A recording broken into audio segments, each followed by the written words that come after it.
12 రోజులుగా ముగ్గురు తెలుగుదేశం పార్టీ కార్యకర్తలు వైకాపా పార్టీ చంపింది. దానికి సమాధానం చెప్పమని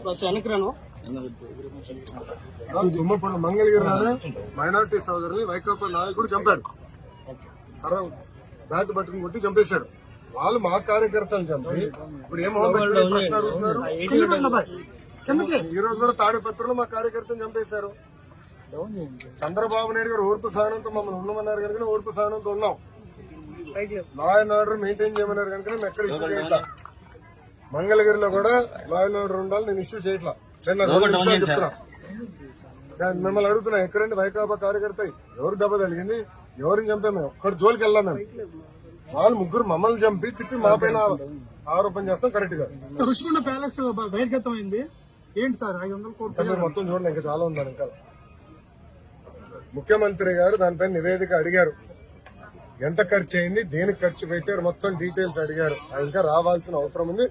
ఇదే కాదు, ఇలా చాలా కట్టినట్టున్నారు. అన్ని వివరాలు వచ్చిన తర్వాత ప్రజల ముందర పెడతాం. వాళ్ళ ఇంట్లో కూడా ఫర్నిచర్ 46 కోట్లు ఉందంట. మరి కోడలి శివప్రసాద్ అదే కేసులో ఆత్మహత్య చేసుకున్నారు.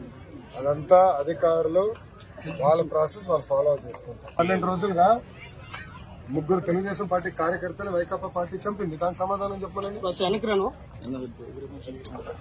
దుమ్మపూడి మంగళగిరిలోనే మైనార్టీ సోదరుని వైకాపా నాయకుడు చంపాడు. బ్యాట్ బట్టన్ కొట్టి చంపేశాడు. వాళ్ళు మా కార్యకర్తలు చంపి ఇప్పుడు ఏం ప్రశ్న అడుగుతున్నారు. ఈ రోజు కూడా తాడిపత్రులు మా కార్యకర్తలు చంపేశారు.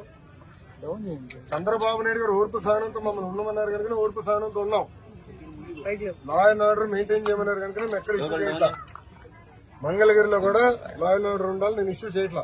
చెప్తున్నా, మిమ్మల్ని అడుగుతున్నా, ఎక్కడండి వైకాపా కార్యకర్త ఎవరు దెబ్బ తగిలింది, ఎవరిని చంపా? మేము ఒక్కడి జోలికి వెళ్ళాం. మేము వాళ్ళు ముగ్గురు మమ్మల్ని చంపి తిప్పి మా పైన ఆరోపణ చేస్తాం. కరెక్ట్ గా రుషికొండ ప్యాలెస్ బహిర్గతమైంది. ఏంటి సార్ 500 కోట్లు? మీరు మొత్తం చూడండి, ఇంకా చాలా ఉందని. ఇంకా ముఖ్యమంత్రి గారు దానిపైన నివేదిక అడిగారు.